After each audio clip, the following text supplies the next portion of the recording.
V news one میں آپ کا خیر مقدم ہے۔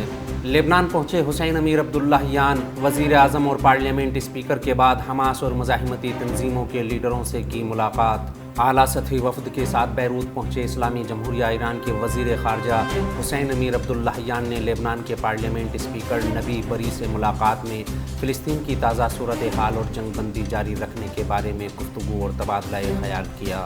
ایرانی وزیر خارجہ حسین امیر عبداللہیان نے بیروت پہنچنے کے بعد صحافیوں سے گفتگو میں بتایا تھا کہ ان کے اس دورے کا مقصد علاقے کے حالات اور فلسطینیوں کے حقوق انہیں دلانے کے بارے میں لبنان کے حکام سے تبادلہ خیال کرنا ہے۔ ایران کے وزیر خارجہ حسین امیر عبداللہیان کا دورہ بیروت فلسطین کے تعلق سے اسلامی جمہوریہ ایران کی سفارتکاری کا تسلسل ہے۔ وزیر خارجہ حسین امیر عبداللہیان نے بیروت کے اپنے دورے میں فلسطین کی اسلامی جہاد تنظیم کے سیکریٹری جنرل زیاد النخالہ اور غزہ میں حماس کے نائب سربراہ خلیل الحیہ سے ملاقات کی۔ غزہ کے تازہ حالات اور جنگ بندی اس ملاقات کے اہم موضوعات میں شامل تھے۔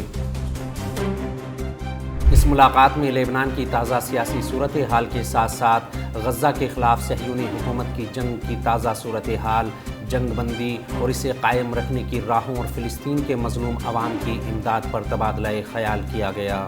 اس سے پہلے صحافیوں سے بات کرتے ہوئے ایرانی وزیر خارجہ نے کہا کہ غزہ کی 6 ہفتے کی استقامت نے ثابت کر دیا ہے کہ عالمی رائے عامہ کے نزدیک اصلی ہارنے والے امریکہ اور صہیونی حکومت ہیں۔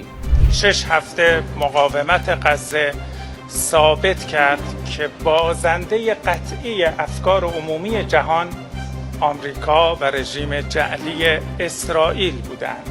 حسین امیر عبداللہیان نے کہا کہ اس میں دو رائے نہیں ہے کہ غزہ اور فلسطین کے مستقبل کا فیصلہ خود فلسطینی عوام کرے گی۔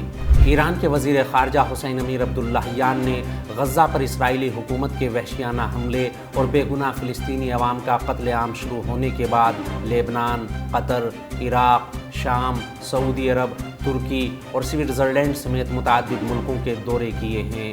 اس کے علاوہ صدر ایران سید ابراہیم رئیسی کی کوششوں کے نتیجے میں غزہ پر غاصب صہیونی حکومت کے حملے رکوانے کی اعلیٰ سطحی کوششوں کے نتیجے میں ریاض میں عرب اور اسلامی ملکوں کے ہنگامی سربراہی اجلاس کے علاوہ برکس تنظیم کا آن لائن سربراہی اجلاس بھی منعقد ہوا۔ اس خبر میں فی الحال اتنا ہی۔ قومی، بین الاقوامی اور عالمی اسلام کی اہم خبروں سے باخبر رہنے کے لیے وی نیوز ون کے ساتھ بنے رہیے۔